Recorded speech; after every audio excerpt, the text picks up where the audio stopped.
안녕하십니까? 소쿨 극장의 재미있고도 기이한 옛날 이야기 시간입니다. 사람이 사람을 업신여길 때 남에게 업신여김을 받는 사람은 그게 복이 되지만 남을 업신여기는 사람은 그게 죄가 되는 경우가 많습니다. 오늘 들려드릴 내용은 그 이야기입니다. 죄송합니다. 너무 길어서 두 편으로 나누었습니다. 오늘은 전편입니다. 구독과 좋아요, 그리고 알람 설정 부탁드립니다. 재미있고도 좋은 글로 보답하겠습니다. 옛날 조선시대에는 양반과 상사람이 혼인관계를 맺는 경우가 거의 없었다. 양반이 상사람을 사람으로 여기지 않았기 때문이다. 대대로 한양의 명문대가인 김양반이 성년이 된 아들의 혼인 문제로 점을 쳐보았는데 판수가 하는 말이 기가 찼다. 아드님은 양반댁 자제이기는 하지만 말년에는 거지가 되어 길거리에서 굶어 죽을 운명을 가지고 태어났습니다. 팔자를 바꾸려면 내로라 하는 양반댁 규수보다 기품이 더 높은 상사람의 딸을 아내로 맞이하여야만 합니다. 그 말을 들은 김양반은 깊은 시름에 잠겼다. 하나뿐인 아들이 가문을 이어받고 대대로 자손이 번영하기를 바랐는데 비렁뱅이가 된다니. 대대로 이어온 양반 가문이 나에 대해 와서 끝나고야 마는가. 아니다. 절대로 그런 일이 있으면 안 된다.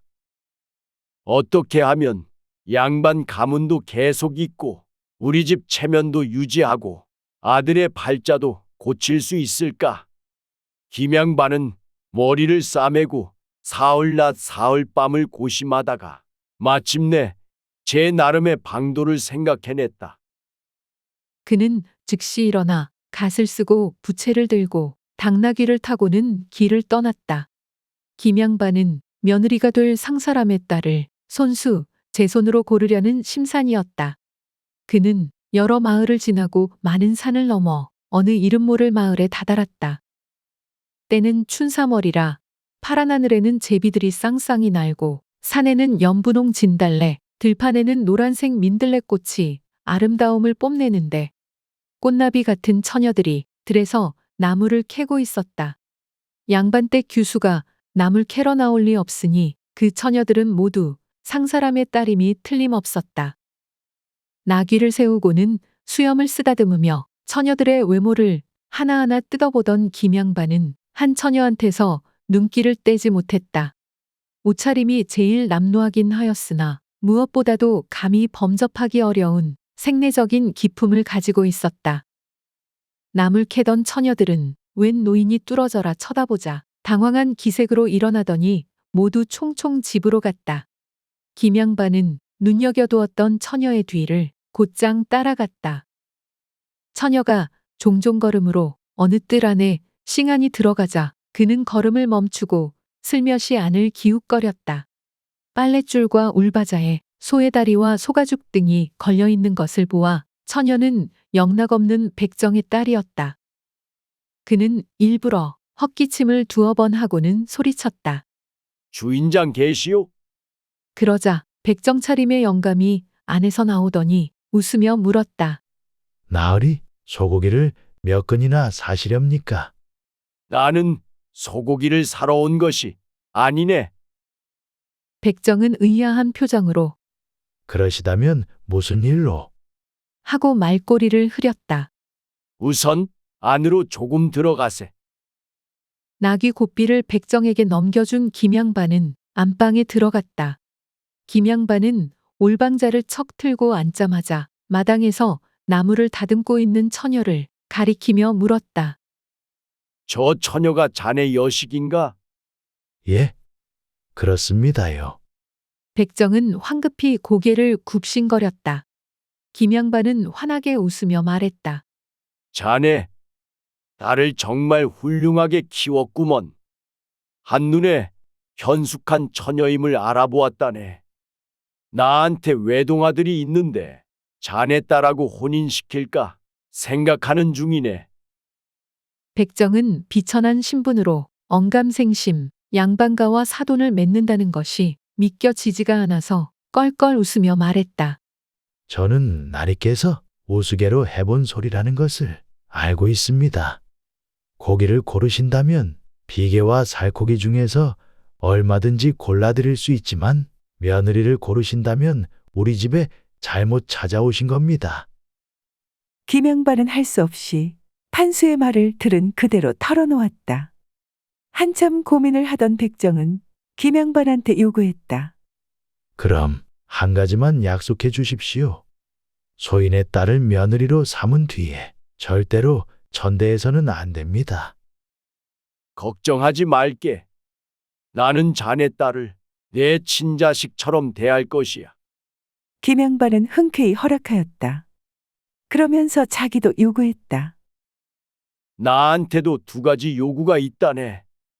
첫째, 우리 집에서 친형을 올 때 자네는 딸을 강가에 보내.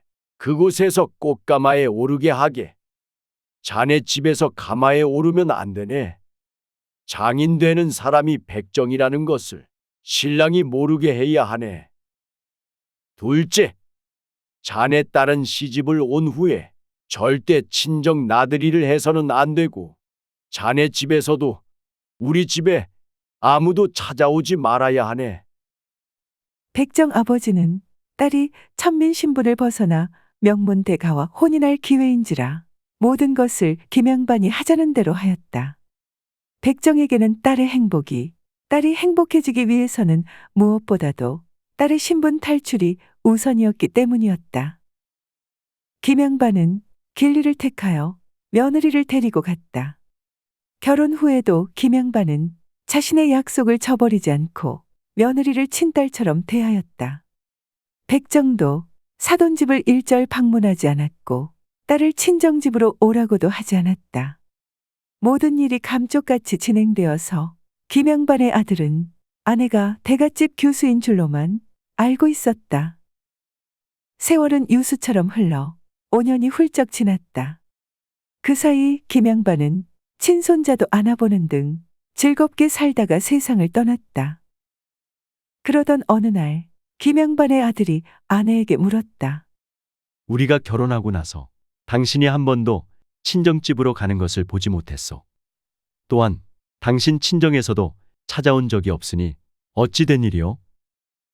아내는 결혼한 지 5년이나 흘렀고 아들도 둘씩이나 보았으니 사실대로 이야기해도 되겠다 싶어 자초지종을 그대로 털어놓았다. 저는 본디 천민 백정의 딸입니다. 뭐라고? 남편은 놀라는 기색이 역력하더니 노발대발하였다. 엄연한 명문대가에서 어찌 천민백정과 통혼할 수 있다는 말인가? 나가. 이 집에서 당장 나가라고. 말이 끝나기 바쁘게 그는 매정하게 입은 옷 그대로 아내를 문 밖으로 내쫓았다. 당신은 모진 시대였다.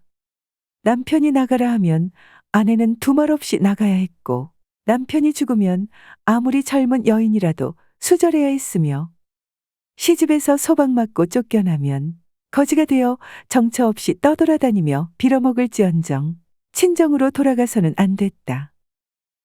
백정의 딸 역시 동냥을 하면서 정처 없이 떠돌아다녔다. 지금도 그렇겠지만 젊은 여인이 구걸한다는 것은 당시에는 참으로 어려운 일이었다.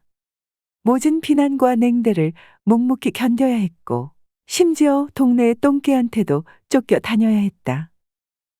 하루는 흘러다니다가 강원도 어떤 두메산골에 이르니 어느새 날이 어둑어둑해졌다. 마침 나지막한 오막살이 한 채가 보여서 백정의 딸은 문을 두드리며 하룻밤 묵기를 청했다.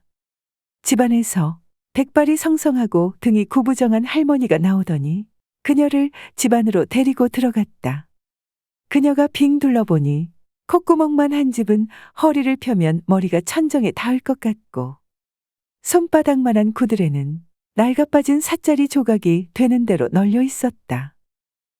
할머니가 보리밥 한 그릇을 내오더니 그녀에게 주었다. 밥 본 지가 오래라 마파람에 개눈 감추듯 허겁지겁 먹고 있는데 아들인 듯한 젊은이가 지게에 숯을 가득 쥐고 마당에 들어섰다. 그러자 할머니는 밖에 대고 소리쳤다. 얘야, 밥은 가마목에 두었느니라. 그리고 오늘 밤은 다른 집에 가서 자거라. 집에 여자 손님이 왔단다. 그러자 예, 알았어요. 하는 소리가 들려왔다.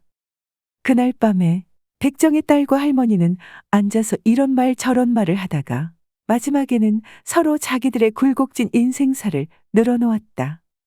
할머니는 청산과부로 외아들과 함께 살아가고 있었는데 어려운 살림살이로 하여 아들은 30이 넘도록 총각 신세를 면치 못하고 있었다. 그녀는 이들 모자의 가긍한 처지를 무척 동정하였다. 할머니도 그녀의 불쌍한 사연을 듣고 동정의 눈물을 흘렸다. 전편은 여기서 끝입니다. 후편은 27일 목요일 11시에 올리겠습니다. 들어주셔서 고맙습니다. 용어풀이, 참고문헌 그리고 자료 출처 소개에 올리겠습니다.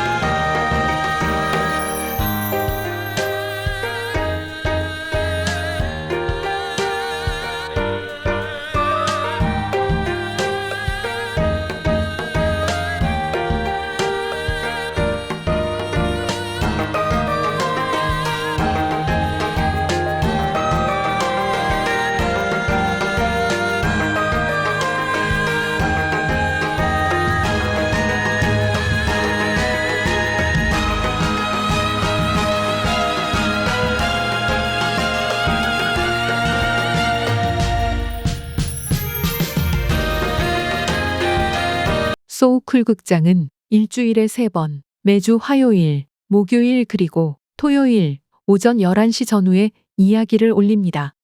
고맙습니다. 다음에 만날 때까지 안녕히 계셔요.